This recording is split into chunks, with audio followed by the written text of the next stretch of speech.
Laddu case విచారణను CBI director ఆధ్వర్యంలో 5 సభ్యులతో స్వతంత్ర దర్యాప్తు సంస్థ. సభ్యులుగా సిబిఐ నుంచి 2, ఏపీ ప్రభుత్వం నుంచి 2, ఎఫ్ఎస్ఎస్ఏఐ నుంచి 1. కల్తీ నెయ్యి వ్యవహారంపై చంద్రబాబుకు సుప్రీంకోర్టులో మరోసారి ఎదురుదెబ్బ. దర్యాప్తు కోసం ఏపీ ప్రభుత్వం నియమించిన సిట్ రద్దు. సుప్రీంకోర్టులో వైవి సుబ్బారెడ్డి తరపున కపిల్ సిబాల్ వాదనలు. ఎన్డీడీబీ ఆధారంగా నెయ్యిలో ఉన్నది వెజిటబుల్ ఫ్యాట్, యానిమల్ ఫ్యాట్ కాదన్న కపిల్ సిబాల్. పవన్ కళ్యాణ్ ఉద్దేశిస్తూ మాజీ ఐఏఎస్ పివిఎస్ శర్మ ట్వీట్: ప్రజలు మిమ్మల్ని ఎన్నుకున్నది సనాతన ధర్మ పరిరక్షణ కోసం కాదు, వాళ్ళ బాగోగులు చూస్తారని, మంచి పరిపాలన చేస్తారని చురకలు. సిట్ ఏర్పాటు చేస్తే చంద్రబాబు మాటలే వస్తాయన్న పిటిషనర్లు. ఎలాంటి వాస్తవాలు బయటకు రావని వాదన. రాష్ట్ర ప్రభుత్వ సిట్ విచారణ వద్దన్న పిటిషనర్లు. లడ్డూపై చంద్రబాబు వ్యాఖ్యలను ఖండించిన చింతామోహన్. చంద్రబాబు చూపించిన రిపోర్టులు తప్పని మండిపాటు. లడ్డూలో జంతువుల కొవ్వు కలవలేదని వ్యాఖ్య. ఇచ్చిన హామీలకు దేనికెంత కేటాయింపులో చెప్పాల్సి ఉంటుంది.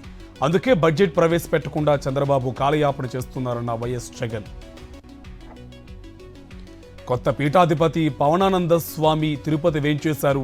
డిప్యూటీ సీఎం స్పీచ్ కళ్ళు తాగిన కోతిలా ఉందన్న భూమాన. నేటి నుంచి తిరుమల బ్రహ్మోత్సవాలు. రాత్రి 7 తలల స్వర్ణ శేష వాహనంపై తిరుమాడ వీధుల్లో విహరించనున్న మలయప్ప స్వామి. కొండ సురేఖ వ్యాఖ్యలపై కోర్టుకు వెళ్లిన అక్కినేని నాగార్జున. నాంపల్లి కోర్టులో పరువు నష్టం దావా వేసిన నాగార్జున తన కుటుంబ పరువు భంగం కలిగించారని పిటిషన్.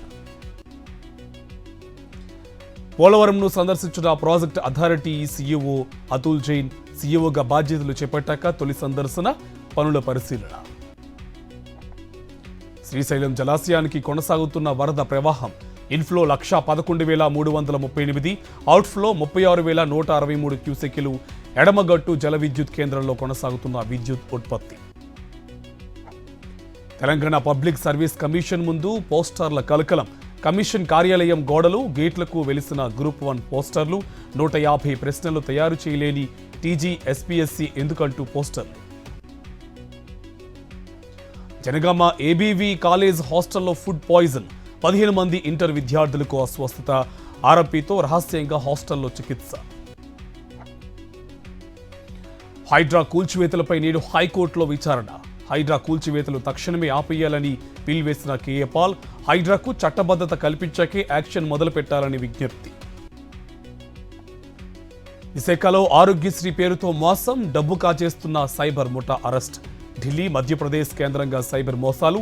తెలుగు రాష్ట్రాల్లో 146 మందిని మోసం చేసినట్టు గుర్తింపు.